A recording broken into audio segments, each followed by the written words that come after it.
ഒരു ഫാമിൽ ഒരു വിചിത്ര കോഴി താമസിച്ചിരുന്നു. മറ്റു കോഴികൾ നിലത്ത് കൊത്തിക്കൊണ്ടിരുന്നു. കോഴി കുരച്ചു, വൂഫ് വൂഫ്. മറ്റു കോഴികൾ ചിറകടിക്കുമ്പോൾ കോഴി വാൽ അനക്കാൻ ശ്രമിക്കുകയായിരുന്നു. മറ്റു കോഴികൾ ചെളിയിൽ മാന്തിക്കുഴിയുമ്പോൾ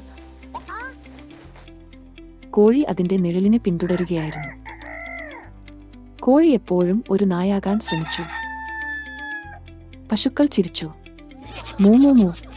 കോഴികൾ കുരയ്ക്കില്ല. നിനക്ക് ഒരു വാലുപോലുമില്ല, മണ്ടൻ കോഴി. താറാവുകൾ കുലുങ്ങി. കർഷകൻ പോലും തലയാട്ടി.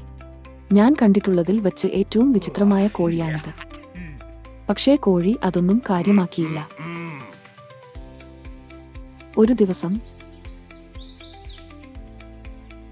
ഒരു കൗശലക്കാരനായ കുറുക്കൻ ഫാമിലേക്ക് കയറി. അത്താഴത്തിന് ചീഞ്ഞ കോഴികളെ വേണമെന്ന് അയാൾ ആഗ്രഹിച്ചു.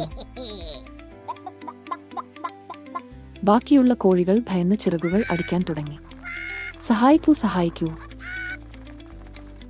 പക്ഷേ കുറുക്കൻ കുതിക്കുന്നതിനു മുമ്പ് വൂഫ് വൂഫ് വൂഫ്. കോഴി കുറുക്കന്റെ നേരെ പാഞ്ഞു. ഒരു ഭ്രാന്തൻ നായ പോലെ കുരച്ചു. കുറുക്കൻ അലറിക്കരഞ്ഞുകൊണ്ട് നിന്നു. എന്താ? ഒരു കോഴി നായ. കുറുക്കൻ ജീവനും കൊണ്ട് ഓടി.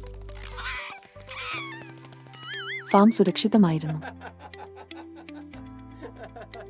അന്നുമുതൽ എല്ലാവരും കോഴിയെ ഒരു വീരനായകനായി കണക്കാക്കി. എപ്പോഴും നീയായി തന്നെ ഇരിക്കുക. എല്ലാവരും നിനക്ക് എതിരാണെങ്കിൽ പോലും